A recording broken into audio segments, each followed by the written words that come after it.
지난 시간 우리가 고난 가운데서 기도하라 이런 말씀을 이렇게 나누었습니다. 왜 기도해야 됩니까? 고난 가운데서 기도가 그 환경을 다스리고 정복하는 방법이었기 때문이죠. 바로 그렇습니다. 오늘은 이 환경을 다스리고 정복하는 두 번째 방법을 함께 나누려고 합니다. 바로 이것은 즐거울 때 찬양하라라는 것입니다. 여러분, 환경에 지배를 당하는 사람은 이 고난의 환경도 이렇게 잘 다스리지 못하지만 더 중요한 것은 반대로 좋은 환경도 잘 누리지를 못합니다. 이게 환경에 억눌려 있고 환경에 지배를 당한 사람의 모습입니다. 좋을 때도 누리지를 못합니다. 광야에서 이스라엘 백성들의 삶이 꼭 그랬습니다. 40년 동안 광야에서의 그 이스라엘 백성들의 삶이 우리의 모습과 너무 흡사합니다. 자, 한번 생각해 보면 그들은 환경이 어려울 때, 지난주에 잠깐 나눴지 않습니까? 환경이 어려울 때 어땠습니까? 당연히 주저앉고 낙심하고 원망하고 이렇게 불평하는 모습을 보였습니다. 잠깐이 아니고 계속이었어요. 뭐 없으면 또 원망하고, 또 들어주시면 또 가다가 또 뭐가 필요하면 또 원망하고, 또 좀 나아졌다가 또 가다가 뭐가 없으면 또 원망하고, 계속 이스라엘 백성들은 낙담하고 주저앉고 원망하면서 그런 40년의 그 세월을 보내었다는 것을 우리 잘 알고 있습니다. 여러분, 그러면 그 이스라엘 백성들이 환경이 좋았을 때는 그럼 어땠을까요? 뭐가 부족해서 원망하는 건 이해는 되잖아요. 당장 우리 막 지금 급한데 뭐 없으니까 짜증나고 원망하고 막 주저앉을 수도 있다 생각이 돼요. 자, 그러면 그들은 환경이 좋을 때는 어떻게 살았느냐? 하나님을 찬양하고 정말 예배하고 하나님의 백성답게 살았느냐? 그게 아니라는 거예요. 그들은 하나님의 은혜를 잊어버리고 이 환경이 좋아지니까 그냥 바로 교만해져 버렸더라는 거예요. 이게 문제예요. 하나님의 은혜를 잊어버린 자의 특징이 뭐냐면 교만해집니다. 그래서 쾌락을 추구합니다. 교만의 열매가 쾌락이거든요. 그 결과 그들은 결국 40년 그 광야에서 결국 하나님이 약속하신 가나안 땅으로 들어가지 못하고 그 광야에서 다 20세 이상 모든 어른들은 다 죽었다라는 것을, 즉 멸망당했다라는 것을 우리가 잘 알고 있는 이야기입니다. 그런데 문제는 뭐냐면 이게 아까 우리의 모습이라 했잖아요. 모델이다, 모델. 중요한 것은 이 비극이 오늘날 교회 안에서도 반복되고 있다는 사실이에요. 미안한 일이지만 우리 교회 안에도 반복되고 있는 것을 보게 됩니다. 자, 여러분, 이 환경의 지배를 당하는 사람들을 잘 보면요, 그러니까 10중 8구 이렇게 고난이 오면 어떤 반응을 보이는지 아세요? 환경의 지배를 받는 사람들은 고난이 오고 어려움이 오고 문제가 오고 조금만 뭔가 두려움이 오면 어김없이 흔들리게 됩니다. 그리고 주저앉아 버리고 자기의 그 불안함과 두려움들을 옆에 사람들에게 막 퍼뜨립니다. 함께 불평하고 함께 원망하게 하는 이 환경의 지배를 당하는 사람들의 모습입니다. 근데 참 묘하게도 이런 사람들이 교회를 다니잖아요. 그럼 교회 안에서는 어떻게 비춰지냐면은 기도를 합니다. 어려움이 오고 문제가 오면 여기에 기도 안 하는 사람이 어디 있어요? 믿는다고 하는데, 그죠? 짧든 길든 다 기도를 합니다. 우리가 하나님을 믿기 때문에. 그래서 막 기도를 하는데 교회에 나와서 문제가 해결되기를 기도하기도 하고 또 어디서 들은 바는 있어가지고 좀 믿음 좋은 사람들에게 기도 부탁도 하잖아요. 그러면 그 믿음 좋은 사람들이 뭘 해줍니까? 중보기도라고 들어보셨죠? 중보기도도 해줍니다. 이 믿음이 흔들리고 연약하니까 아유 저분이 흔들리면 안 된다 생각해서 믿음 좋은 사람들은 또 함께 중보해주는 그런 일들이 교회 안에서 일어난단 말이에요. 좋은 일이죠. 그런데 여러분 놀랍게도 본인도 어려움에서 기도를 좀 하려고 그러고 또 옆에 믿음 좋은 사람들이 함께 기도해주면요, 놀랍게도 좀 나아진다는 거예요.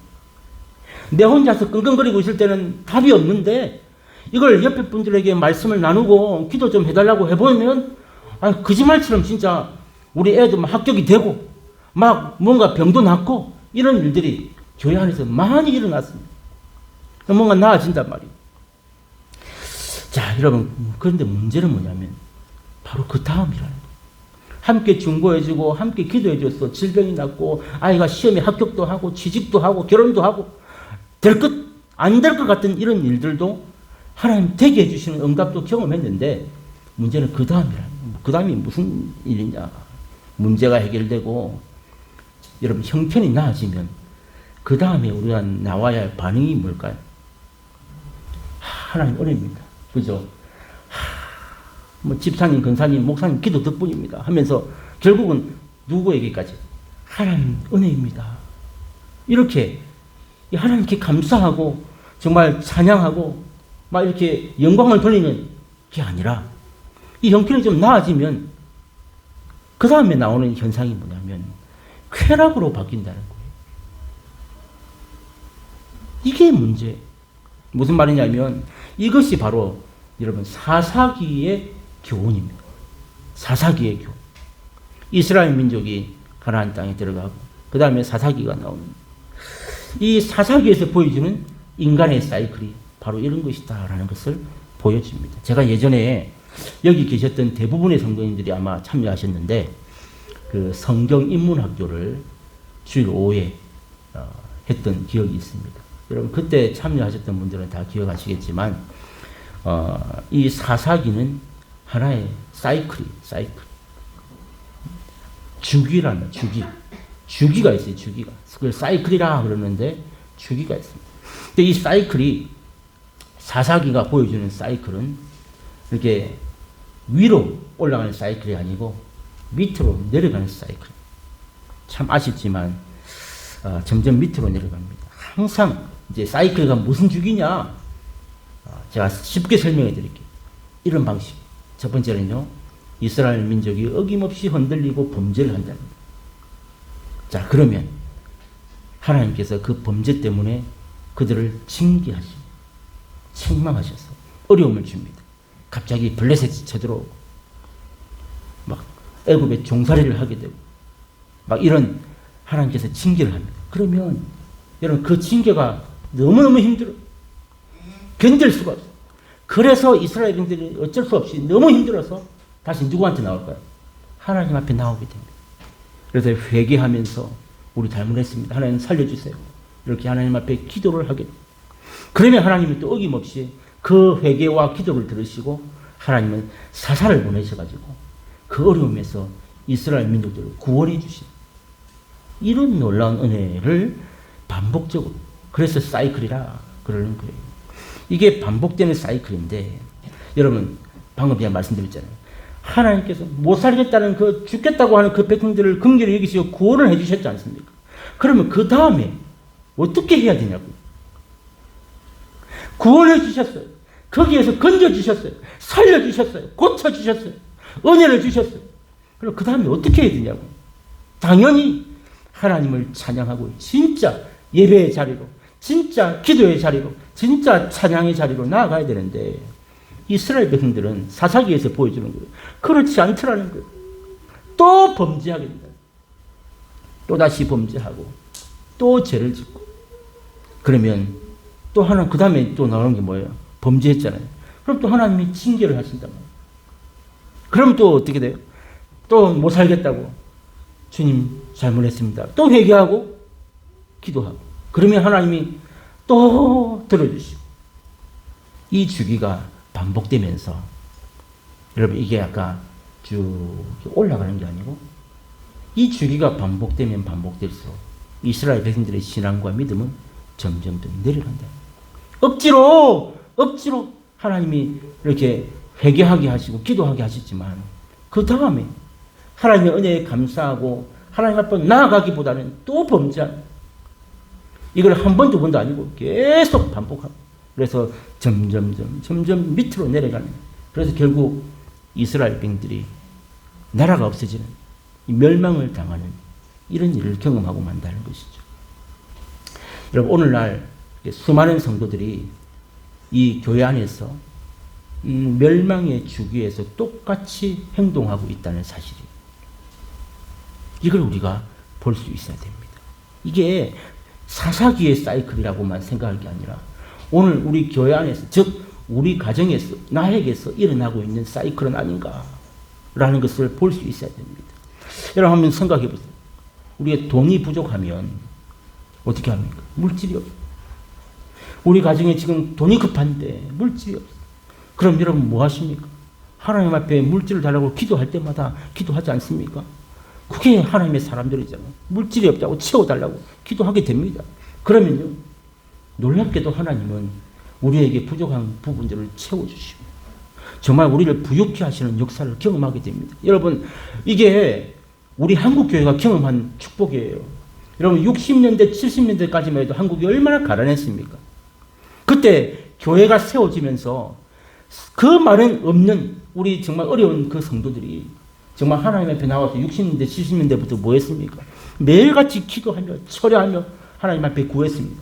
우리 좀 먹고 살게 해달라고, 하나님 앞에 많이 바치게 해달라고, 이렇게 기도했던 우리 신앙의 선배들, 60년대 70년대 정말 그 어르신들 덕분에 한국 교회가 부흥하고 이 나라가 부강하게 되는 역사를 경험했습니다. 여러분 60년대 70년대까지만 해도 보릿고개가 있었는데 세상에 80년대에 올림픽을 하는 나라가 어디 있냐고요. 세상에. 우리 다 이 올림픽 모르는 사람이 어디 있어요 지금.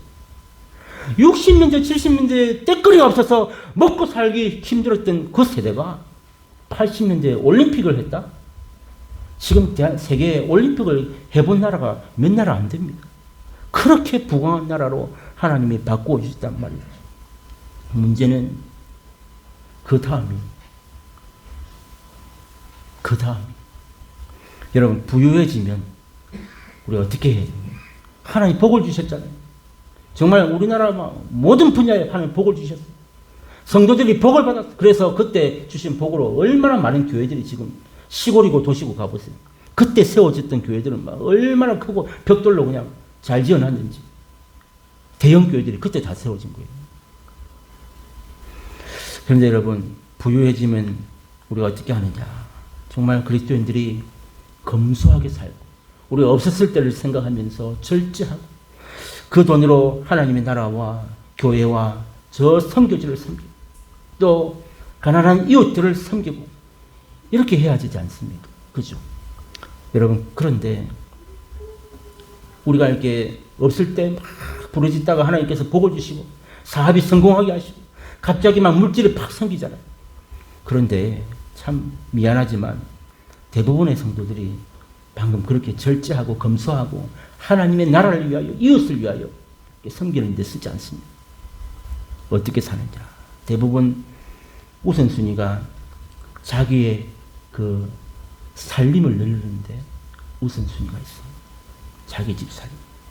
그리고 사치하고 온갖 명품으로 메이크업으로 이렇게 휘감고 마음을 높이게 됩니다.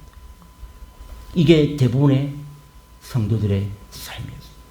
그 60년대 70년대에 정말 하나님 앞에서 복을 받은 그 세대들이 아닌 그 다음 세대로 넘어갈수록 요즘 세대로 갈수록 더 그렇습니다. 하나님의 은혜대로 주신 은혜를 섬기고 그렇게 살지 않고 요즘 세대들은 더 점점 그저 자기 자식, 자기 집 살림 늘리는데 우선순위를 두면서 사치하고 그렇게 마음을 높이는 일에 쓰임받고 있습니다. 여러분 말은 안 하지만 우리에게 돈이 생기면요 어떤 일이 생기는지 아세요? 얼마나 교만해지는지 몰라요. 여러분 이거는 이렇게 두말하면 잔소리입니다. 우리에게 돈이 생기면 우리는 누구나 교만해지게 됩니다. 그래서 자기의 마음이 높아졌는지 지금 자기가 어떤 행동을 하는지도 전혀 모릅니다. 이게 돈이 많아져서 교만해지면 그렇게 살아요. 여러분 이것이 바로 멸망의 사이클입니다. 사사기에서 주는 교훈입니다. 여러분 물질만 그런 게 아니에요. 여러분 병이 들면 어때요? 참 감사하게도 제가 이 내년이면 10년인데, 만 10년인데, 제가 지지난주에도 부산에 있는 어느 목사님하고 교제를 하는데, 거기는 너무 성도들이 잘 죽는데요. 그래가지고 장례식을 한 달에도 몇 번씩 한다는 거예요. 안 그래도 성도들 별로 없는데 죽어나간다는 거예요. 근데 여러분, 우리 교회를 한번 보세요. 10년 동안. 우리 이 본교회 성도나 직계가족 중에 죽은 사람들. 진짜 하나님 은혜죠. 얼마나, 아니, 다른 교회는 장례식이 막 이렇게 줄을 섰는데, 우리는 뭐, 먼 친척들 아니면 크게 이렇게 제가 가서 진멸해야 될 일이 거의 없는 이런 10년을 보냈단 말이에요. 얼마나 감사합니다. 여러분, 그런데 이것도 은혜인데, 여러분, 병이 들면 어떻게 하세요? 우리에게 만약에 건강이 없어서 병이 들면 당연히 우리 또 기도하잖아요. 물질만 달라고 기도하는 게 아니라 병이 들어도 기도하게 돼 있습니다. 이게 우리 믿는 사람들의 모습이에요. 당연한 거죠. 근데 그 병이 낫게 해달라고 기도했을 때에 하나님이 고쳐주는 분이 있습니다. 물론 그 병을 통해서 하나님이 하시는 일들을 통해서 우리 다 이해 못하지만 그 병에 걸려서 죽는 분도 있습니다. 그러나 감사하게도 병에 걸려 기도할 때에 고쳐주시는 분도 있다니까요.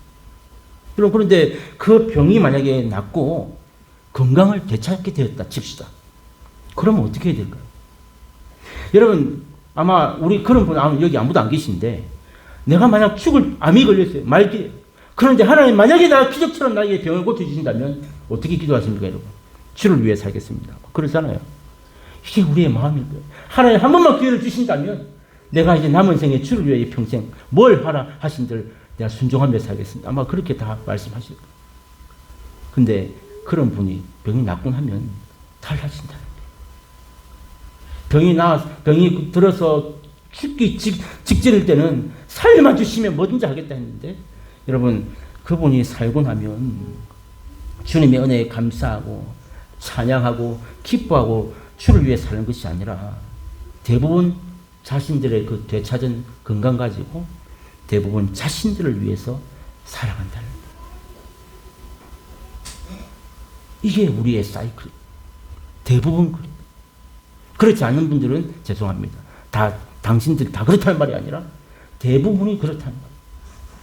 이게 우리의 사이클이다라는 것을 보여줘요. 우리 교회도 그래요.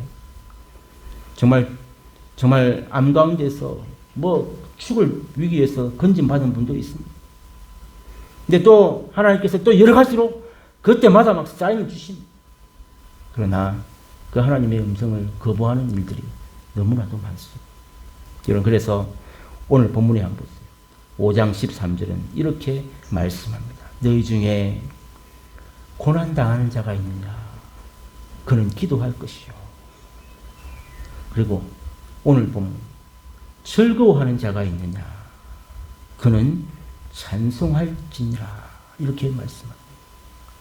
고침을 받았든지 물질의 복을 받았든지 우리에게 하나님 은혜를 주시면 그는 찬송할지니라. 이렇게 말씀하죠. 여러분, 이게 무슨 말이냐면 그리스도인은 이게 어려운 환경도 다스릴 줄 알아야 되지만 좋은 환경도 주신 축복도 잘 다스릴 수 있어야 한다. 이런 말씀입니다. 여러분, 한번 여쭤보고 싶습니다. 여러분, 건강을 혹시 되찾으셨습니까? 아니, 아픈 분은 안 계시죠? 지금 건강하십니까? 여러분, 지금 사업이 잘 되고 있습니까? 여러분, 지금 자녀가 너무 잘 되고 있습니까? 여러분, 가정이 지금 너무나도 형통하십니까? 여러분, 그렇다면 잘 들으세요. 지난주에는 어려움, 고난 중에 있는 가정에 대해서 나눴지만 오늘은 정말 우리가 큰 문제 없고 형통하고 지금 너무 좋고 지금 너무 건강하고 지금 잘 될 때 어떻게 해야 되느냐. 여러분, 잘 들으세요. 교만하지 말고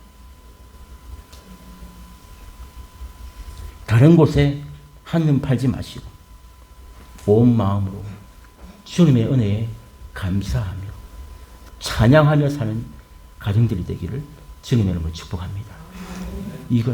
여러분, 이것이 바로 우리의 환경을 다스리는 두 번째 방법이다라고 말씀합니다. 지금 형통할 때 기뻐하라. 형통할 때 찬양하라. 이게 이 환경을 다스리는 방법이다라는 사실을 우리가 꼭 기억해야 됩니다. 여러분, 초대교회 시절에 한 일화를 하나 설명해 드릴게요.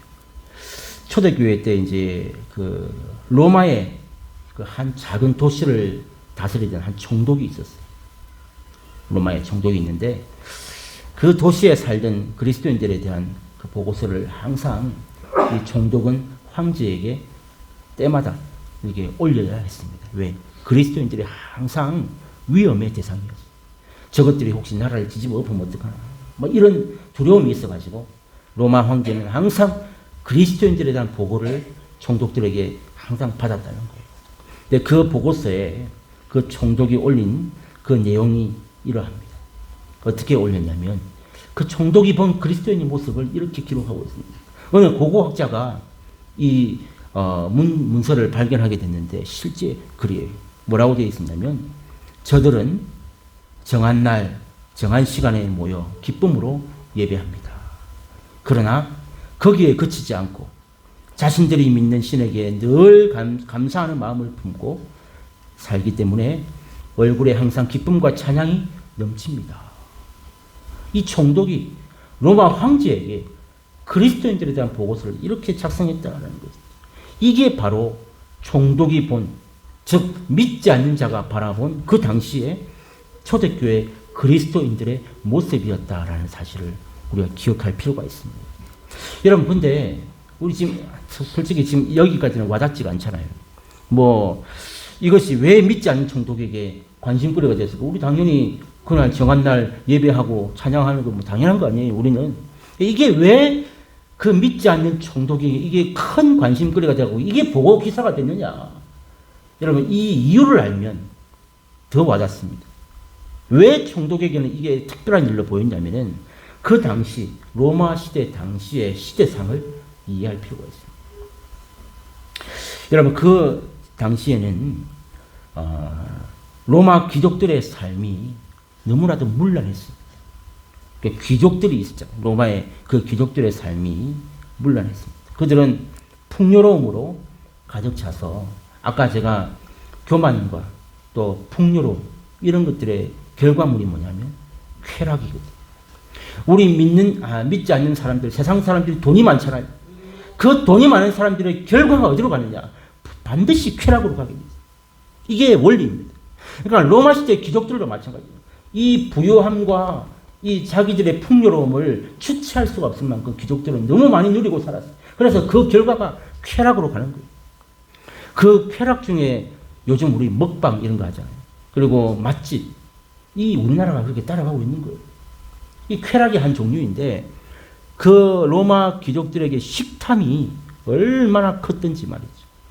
그게 잘했습니다. 그래서 로마 귀족들은 파티를 자주 열었어요. 파티를 막 매일같이 열었는데 계속해서 그 파티 안에서 뭐 음식을 계속 먹어댑니다.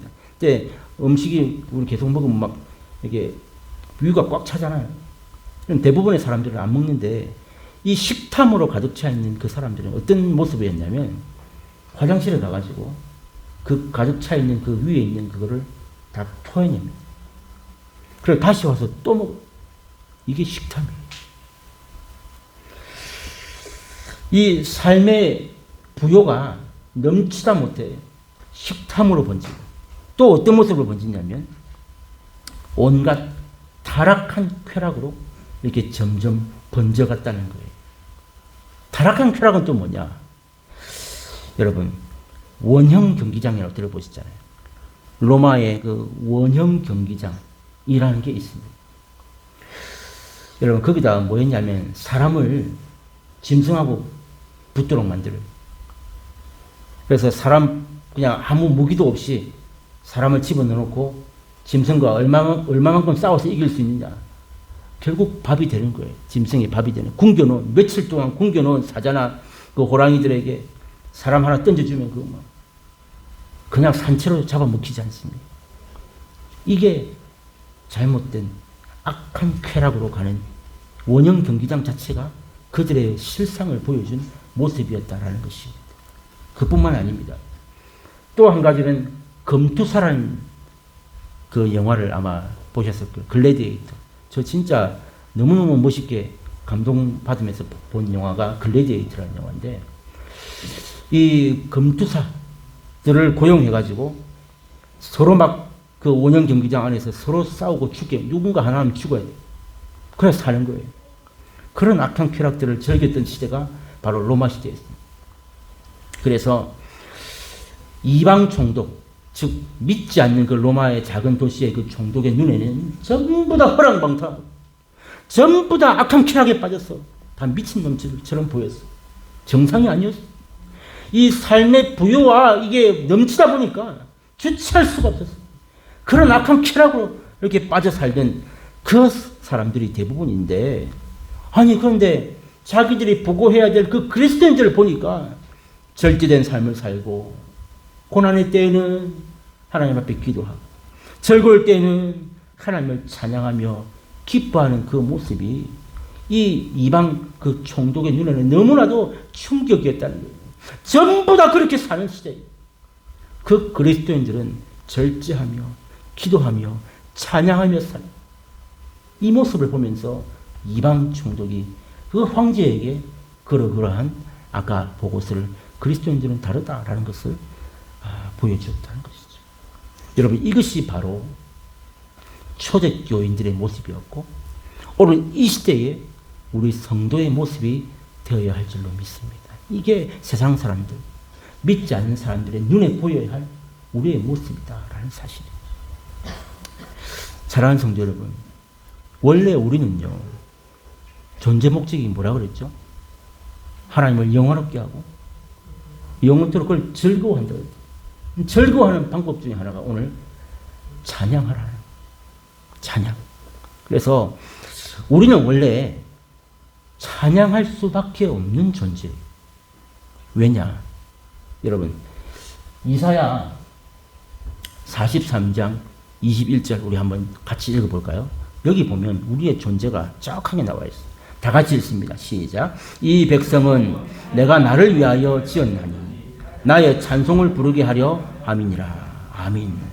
여러분, 이게 이 백성이 바로 우리예요. 이 백성은 하나님께서 자기를 위해 우리를 만드셨대요. 근데 우리를 만드신 목적이 뭐라고요? 찬송 부르게 하려 함이라. 나의 찬송을 부르게 하려 함이라. 그러니까 우리를 이 땅에 만드셔서 이렇게 80년, 100년 살려주신 이유가 뭐라고? 우리로 하나님을 찬양하게 하기. 이게 우리가 지원받은 목적이다. 이 존재 목적이다. 그래서 여러분, 찬양하는 자리에 하나님이 임하십니다. 그래서 우리가 찬양을 부르잖아요. 그 자리에 성령님이 오십니다. 우리와 함께 하시는 게 찬양할 때 우리가 말로만 입술로만 성령님 임재 아니라 정말 우리가 전심을 다해 하나님을 찬양하지 그 자리에 성령께서 우리에게 거하게 되시고 또한 찬양한 그 입술 위에 고백 가운데 하나님이 영광을 받으시고 또한 우리의 영혼이 소생케 되는 즉 우리의 영혼이 다시 살아나게 되는 놀라운 역사들이 이 찬양의 순간에 일어나게 하시고 하나님이 그 찬양의 순간에 이런 역사를 부어주신다라는 사실입니다. 그래서 내 삶 속에서 정말로 하나님을 만나고 또 그분의 은혜를 체험하게 되면요. 우리가 원래 이 체험받은 목적이 찬송하게 하려면이라고 했잖아요. 그러니까 우리가 하나님을 진짜 만나고 하나님의 은혜를 매일같이 경험하게 되면 우리 입에서 당연히 뭐가 나와야 된다고요? 찬양이 나올 수밖에 없는 거예요. 그냥 찬양해야 됩니다. 억지로가 아니라 우리가 하나님을 만나고 그의 은혜를 경험하게 되면 우리는 원래 이렇게 지원받았기 때문에 당연히 하나님의 백성은 우리 입에서 당연히 하나님을 찬양하는 이 모습이 하지 말라 해도 이렇게 찬양할 수밖에 없는 존재. 이게 우리의 원래 존재의 모습이었다라는 것을 기억해야 된다는 거죠. 그래서 이 찬양이라는 것은 억지로 하는 것이 아니고요. 하나님께서 나에게 주신 그 은혜에 대한 화답이라는 거예요. 하나님을 보았잖아요. 그 은혜를 보았잖아요. 맛보았잖아요. 그러면 당연히 그에 대한 반응이 하나님을 찬양하게 되는 것이다. 라는 것을 이 성경은 말씀하고 있는 것입니다. 반대로 말하면 이 은혜를 하나님을 만나지도 못하고 이 하나님의 은혜를 경험해보지 않았기 때문에 우리 입에서 이 찬양이라는 것이 인색하고 잘 나오지 않는다. 오직 하나님을 깊이 경험하고 주님을 만난 그 은혜를 내가 체험한 그곳에서 찬양이 나온다라는 사실. 여러분, 이 찬양이라는 것은요, 어떤 분에게 지금 아마 뜬금없는 얘기일 수도 있어요. 우리 주일날 예배 지금 설교 직전에 한 10분, 15분 하는 이 찬양이 전부인 분도 아마 이 자리에 계실 거예요. 근데 여러분, 이 찬양이 얼마나 좋냐면 너무너무 정말 귀한 은혜가 많지만 여러분, 성경에 보면 다윗이 수금으로 찬양할 때에 어떤 역사가 있었어요? 사울에 임했던 악령이 떠나가는 역사가 있었습니다. 할렐루야. 여러분, 찬양할 때 악한 영에 사로잡혀 있는 영이 떠나가는 역사가 일어나는 줄 믿으시기 바랍니다. 이게 찬양의 능력. 여러분, 우리가 늘 성령 충만하고 우리가 늘 하나님 앞에 탁 임재해 살고 있습니까? 안 그래요. 우리가 이스라엘 백성들의 모습이 우리 모습이라니까요. 우리는 늘 업앤다운이 있습니다. 좀 좋을 때가 있는가 하면 낮아질 때가 있고 넘어질 때가 있고 교만할 때가 있고 또 하나님께서 또 은혜 주시면 또 낮춰주시고 이런 굴곡을 경험하는데 여러분, 우리 가운데 성령에 충만하여 정말 하나님만 바라보고 살면 얼마나 좋겠습니까? 365일. 근데 그렇지 않다. 우리가 때로는 사탄의 역사 가운데 분별하지 못할 때도 있고 내 마음이 불안과 두려움과 조울증과 우울증과 정말 심지어는 자살해야 할까 말까 이런 심정에까지 우리 마음이 정말 그렇게 될 만큼 낙심하고 주저앉을 때도 얼마나 많습니다. 여러분, 그럴 때에 찬양이 중요합니다. 어찌할 수가 없어요. 잠도 안 옵니다. 기도도 안 됩니다. 우리 입을 열어서 찬양할 때 악한 영이 떠나가고 정말 그 어둠의 권세와 결박이 풀려집니다. 여러분, 그래서 찬양할 때에 바울과 실라가 감옥에서 찬양할 때에 그 감옥의 문이, 감옥에 잠겨있는 그 문이, 옥문이 열렸던 거 기억하십니까? 그게 찬양할 때 일어난 역사였어요. 우리의 삶을 옥죄고 있는 모든 악한 영뿐만 아니라 나를 메고 있는 죄악의 사슬과 악한 그 고리들이 이 찬양할 때 떠나가는 역사를 경험하게 된다라는 사실이죠. 이스라엘 백성들이 여러분, 그 가나안 땅에 들어가서 가장 먼저 만난 성이 어디예요? 제일 먼저 어느 성을 싸워서 이겼어요? 여리고 성을 이겼죠. 여러분, 그 모든 과정이 다 우리에게 주신 모델들이에요. 이스라엘 백성들이 그 여리고 성을 무너뜨린 진짜 비결이 뭔 줄 아세요? 찬양. 제사장들이 나팔을 불 때 온 백성들이 함성을 소리 지르라 그랬죠. 그 소리가 그냥 야가 아니라 하나님의 이름을 찬양한 제사장들의 그 인도에 따라서 온 백성들이 하나님을 찬양할 때 7바퀴 마지막 바퀴를 그 도는 순간 여리고성은 우리가 손 하나 안 대고 무기 하나 안 잡고도 그 성이 무너지는 그 견고한 사탄의 그 진이 무너지는 역사를 경험하게 되었다라는 사실을 우리는 이 말씀을 통해서 경험하게 되었다라는 사실이죠. 오늘 말씀을 다 드렸습니다. 사랑하는 성도 여러분, 즐거울 때, 오늘 주신 말씀, 즐거울 때, 잘 나갈 때, 형통할 때 하나님의 이름을 찬양하는 입술이 되기를 주의 이름으로 축복합니다. 여러분, 하나님을 찬양할 때에 우리 삶에 놀라운 역사가 일어나는 것을 경험할 수 있는 저와 여러분 되기를 주의 이름으로 축복합니다. 우리의 삶에는 이 찬양하지 못하게 하는, 오히려 불평하게 만들고 원망하게 만들고 나를 주저앉게 만드는 반드시 그런 일들이 찬양과 그 반대편에 동시에 일어난다는 사실을 기억하면서 이게 왜 그럼 환경을 다스리는 비결이냐.